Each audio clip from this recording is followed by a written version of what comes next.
click here to type in 140 Broadway. We'll assume that's in Manhattan.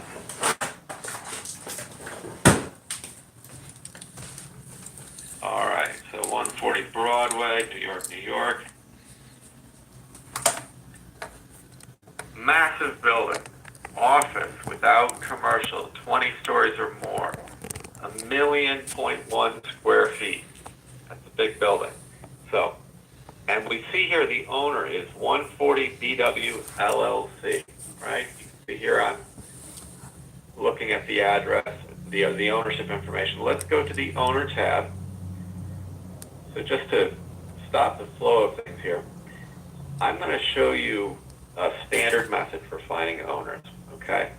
We're going to go through a couple of properties, and I hope what you'll see is that every time we go through this, I'm going to do it the same way. And this is what I'm hoping to pass on to each of you listening to this webinar, is that there is a standard way that you go about doing this, and as you practice this, you'll get very, very fast at it. It's actually quite easy. So I'm going to click on the owner tab.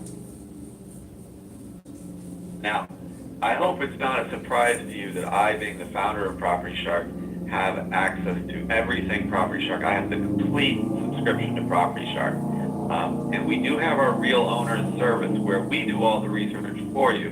And our researchers follow all the steps that I'm going to show you right now. So with the Real Owners service, we've found the contact information for this particular property. But let's say you don't have that. Let's say that you want to do the research that we do. So I'm going to scroll. I'm going to go right past the building permits. And you'll notice the building permits do have some information about ownership, but we're going to skip that. What we're really looking for is we're looking first for the deed. I want to know when it was purchased. And I'm just scrolling down here looking at the title documents. Here we go, 2004. It was purchased for a cool $455 million, which I'm sure was cheap at the time. Cheap now. Now we're going to start looking up, and we want to find a mortgage. Let's see if there was a mortgage. I'm not seeing any mortgages.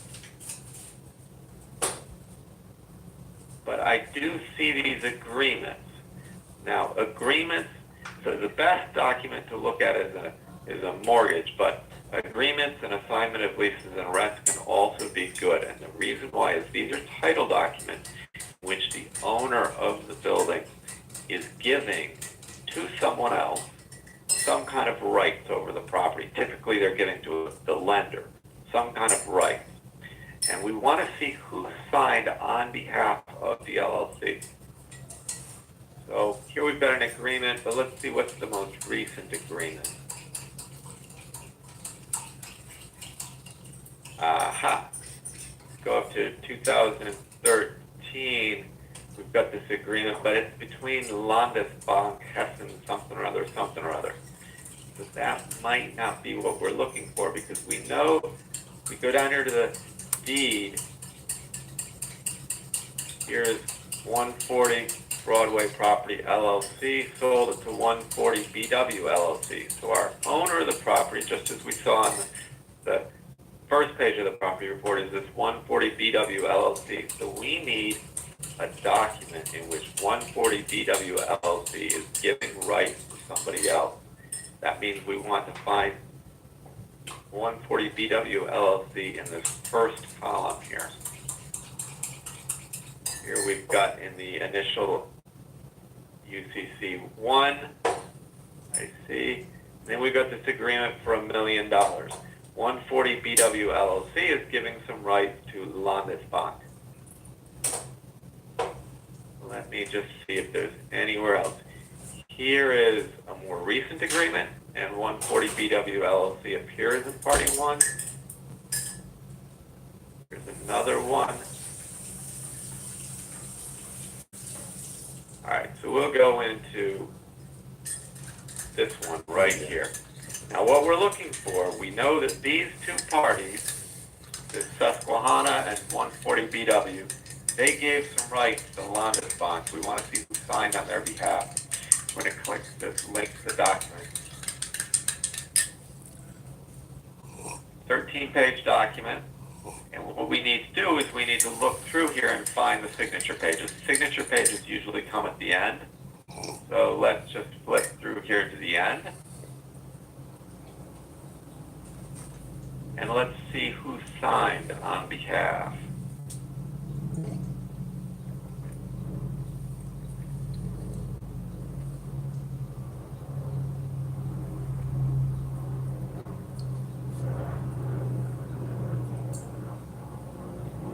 Well, this may be a hard one. So in the interest of time, oh, here we've got Susquehanna, here we've got Landesbank, but who signed on behalf of BW? Oh, here we go. Here we go. Here are the signatures. We've got 2 of them. Now, if you can read those signatures, you are better than me. But Barrett Emre, there we go, that's right, Barrett Emre and Springs Rupel or something like that. I'm not really sure what those names are. But I'm going to say these are the 2 people who control this LLC. So for this property, I'm going to say those are the contact people, those are the people behind the LLC, and we'll move on to the next property. And as we do this next property, I'm going to go through the same process. And that's what I want you to see. I want you to see the standard process that you do every time. And as you get practice at it, you can do it very quickly. So let's see. The next one was 236 President Street, 236 President Street in Brooklyn. Probably some beautiful brownstone. Not Brooklyn, Michigan. Let's try that again.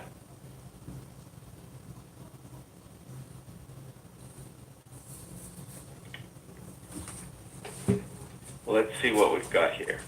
2-family brick.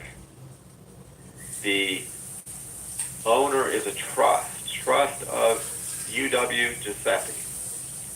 So standard process here, we go to the owner tab, click on that, and it's a trust. Now, trust is a little bit tricky. We're looking for the person who signed on behalf of the trust. Look here. There was a deed in which it was sold to the trust, but we don't have any further documents. This may be a hard one. We may not be able to find much of use, but let's see. We'll look in the document image here.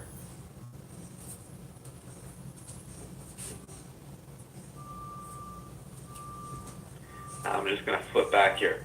There's a very good chance that Josephine O'Connor is still implicated here. It's unclear. Well, let's just see who signed on behalf of the purchaser or the receiver. Now, there's a deed, but there's no document amount. That's a little bit suspicious. There's no price being paid. Okay, now, one thing I have to explain, the reason why I didn't say I like to look at deeds is because deeds oftentimes do not contain the buyer of the property. You'd think that the buyer would have to sign saying, yes, I agree to receive ownership of this property, but it's not the case. You can sell a property and all that's needed is the signature of the seller. I'm sure that opens the door to some kind of fraud, but I don't know what it is. That's not the point of this webinar. But let's see. Here are the parties. Here's the grantor, the seller. It's Josephine O'Connor as executor probably of the estate. And then we have the grantee, who's the buyer. Well, that's Josephine O'Connor, co-trustee. All right, there you go. I'm going to say Josephine O'Connor is the contact person, the person who controls this trust. But let me show you one other spot that you always want to look when you're looking at these smaller residential properties. There's typically some kind of a smoke detector affidavit in which the buyer affirms something about the smoke detectors. I'm not sure what they have to affirm, but they do have to sign it. And for our purposes, that's what matters. Here we go. Affidavit of compliance with smoke detector requirement. And here's the grantor, Josephine O'Connor, and here's the grantee, Josephine O'Connor. So there's another verification of the ownership, or of the fact that Josephine O'Connor is currently the contact person. Let's just look at one other thing. No, it doesn't exist on this property. So let me go down the list here.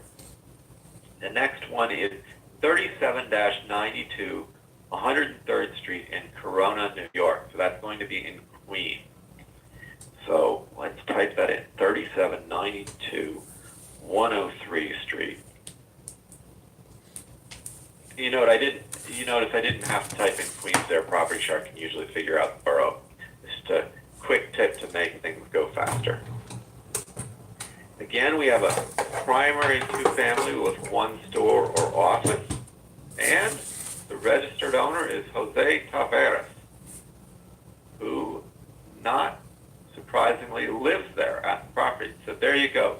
This is a case where it's owned by a person, as a person, not through an LLC. So a very easy case. Go to the next case. So somebody wants to know about the units for 50 West Street. So fine, we'll go back to 50 West Street, that condo building. 50 West Street, we'll look it up. Guess I have to quick search. Here it comes. Click on the address, bring it up. Let's go into the units. Notice how I clicked on the units tab here. And let's just get a list of all our units. Oh, is this a timeshare? Time equity, I hope this is not a timeshare. All right, so I see that a lot of them are owned by this 50 West Development LLC. Let's just go in here and look at one of these guys that's owned by this 50 West Development LLC. Again, exact same process. We're going to pull up the property report. We're going to take a quick glance just to know what kind of property we're looking at. Is it a big property? Is it a little property? Does it have rental income? Does it not have rental income? All of these things can affect the analysis a little bit. So this is a residential unit, a condo, a residential unit in an elevator building, and the owner is 50 West Development LLC. So this is a perfect example. If we want to call up the owner and talk to the owner, maybe we want to propose a mortgage, maybe we want to propose insurance, maybe we want to propose to buy or sell the unit or to broker the unit, you can't call an LLC. You've got to call it. You have to talk to a person, and we want the person. So come over here, click on the owner tab. Now here, again, as I said, we have our Real Owners product. That's an upgrade you can make if you haven't subscribed to it. If you call our customer service team, they can sign you up for it. And just to let you know, you'll get a discount code at when this webinar ends, and you can get 15% off that upgrade. The point of this is not to be an advertisement. The point is to show you how to do the work yourself. So, standard process, we are going to first find the deed. And this, okay, there isn't a deed because this was a condo conversion. So in place of a deed, we have a condo declaration where the whole thing was turned into a deed. And there was an agreement in which this 50 West Development LLC gave some rights to PNC Bank. But we want the most recent agreement if we can. Here's a mortgage. Mortgages are good, but agreements are better. So here's a more recent agreement. Looks like 50 West Development LLC gave some rights to First Republic Bank. So if this LLC is giving rights to somebody else, the person will have to sign on behalf of the LLC. Here's an assignment of leases and rents. That means there's rental income on the property, and that too is a granting of rights from the LLC to First Republic Bank. And I should say, by the way, that First Republic Bank is the bank I use.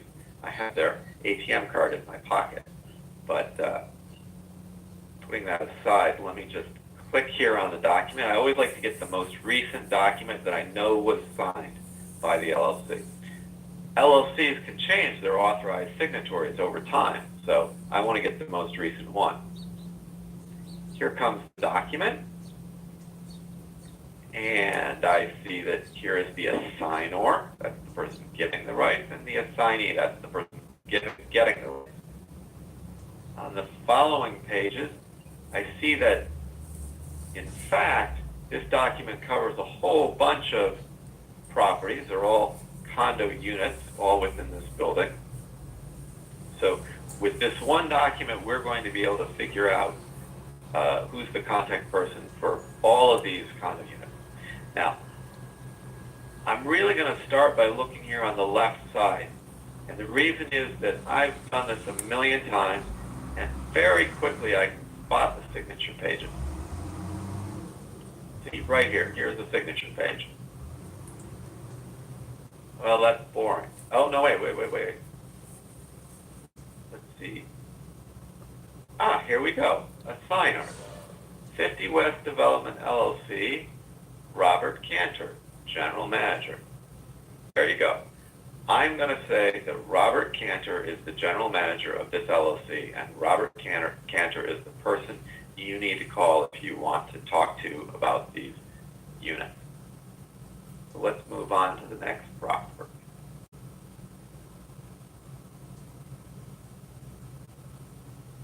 The next one on the list, I'm looking down the questions here, 79 Vanderbilt in Brooklyn. Question from Mr. Henry Sneed. 79 Vanderbilt, Brooklyn. We want Vanderbilt. Is that, Mr. Sneed, you need to say, is that street or avenue?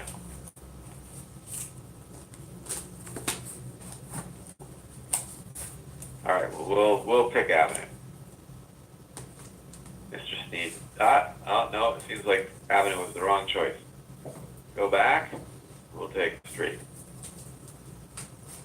Oh, looks like 79 does not exist. So, well, this is getting complicated. We'll go to the next one.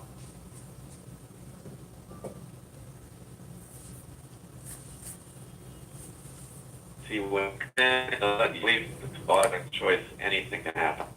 So let's do 5601, 136th Street in Queens. Yes, Queens, New York. Sometimes the auto predicts it's a little annoying. So here we go. Standard process. I hope you guys are getting bored of this. You know, if you're getting bored of it, you're getting the idea, and that's my goal for this webinar, is to teach you how to do this. So, primarily one family with one store or office, 2,000 square feet. Here's the owners, Neiman Nahid and Kamran Neiman. Let's go to the next one. 2280 Steinway Street.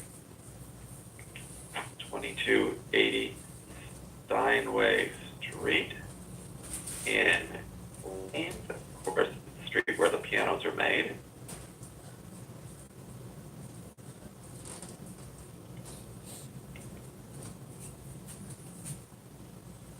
Here we go. Single or multiple dwelling with stores or offices, 3,800 square feet, and the owners Vito G. DePinto and Josepina DePinto. Let's try another one. Here's a condo. Somebody wants to do a condo.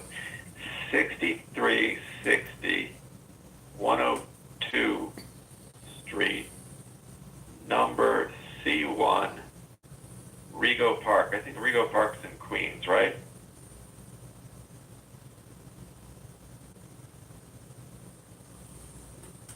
It did not like that address. Let's get rid of that. Let's see if that makes it better.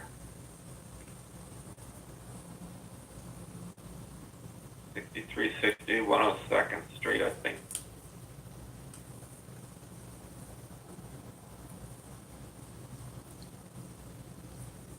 So we'll click on that. And we'll go to the units.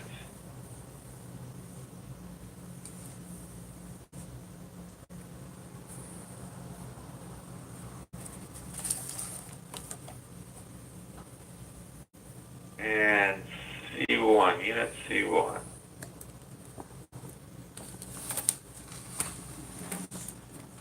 I think this is, oh, and look at this, it's owned by an LLC, excellent. Rego Park Group LLC.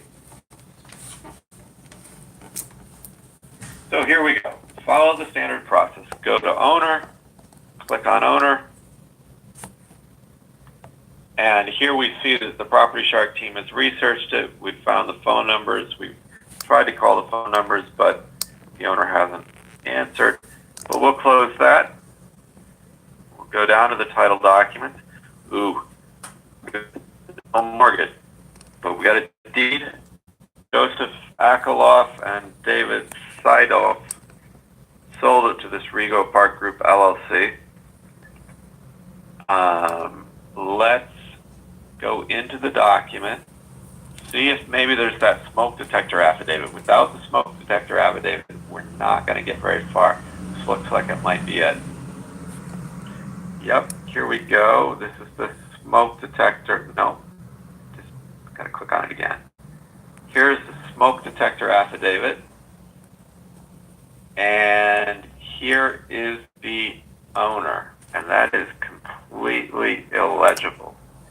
So we got Mr. C or Mrs. CR as president. No help. All right. So I'm going to take a little detour here. I got a good question, which is somebody said that they don't have the neighborhood tab and don't have the debug tab and the appraiser tab.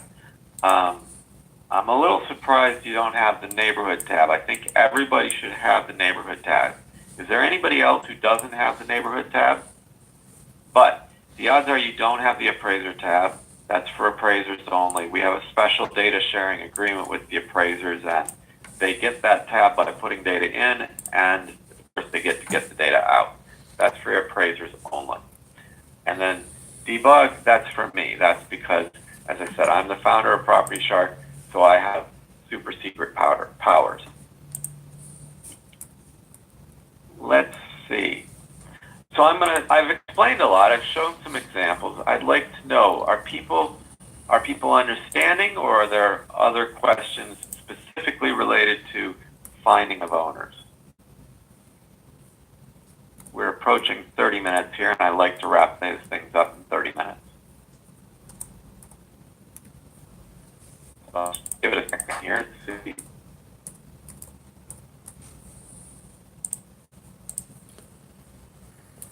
Okay, I've got two people who, one person says they just don't have any tabs. Well, you need to call customer service about that. If you don't have any tabs at the top, call customer service.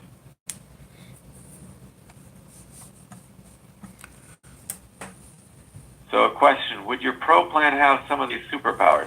And the answer is yes, but it's not going to have the debug superpower. That's for our development work. That's what this looks like. We use this for debugging problems related to addresses mainly. So that's just for our programmers.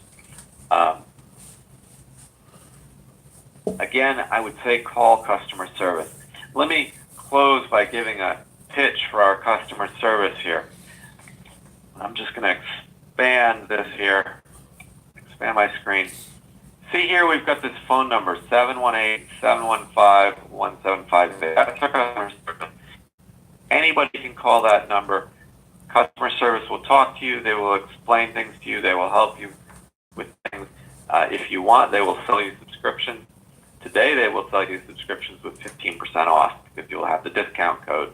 But the thing I want to tell you is our customer service team is available for clients and non-clients alike.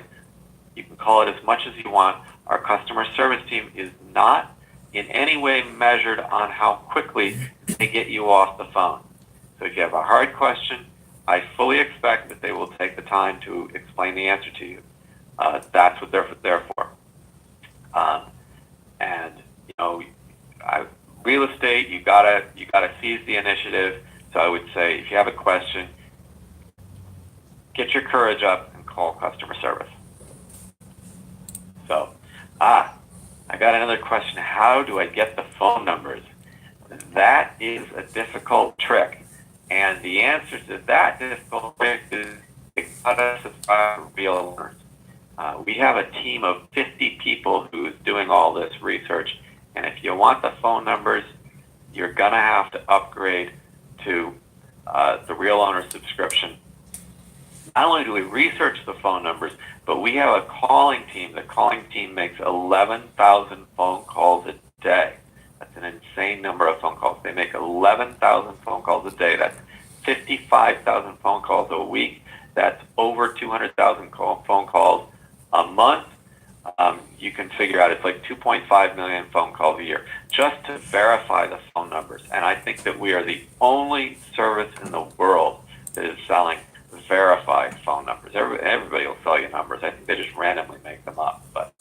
And you can call these phone numbers that don't work. We give you phone numbers that we've called. All right, I think that's enough for today. So I'm going to sign off. I hold these webinars regularly, so look for them and feel free to come as much as you want.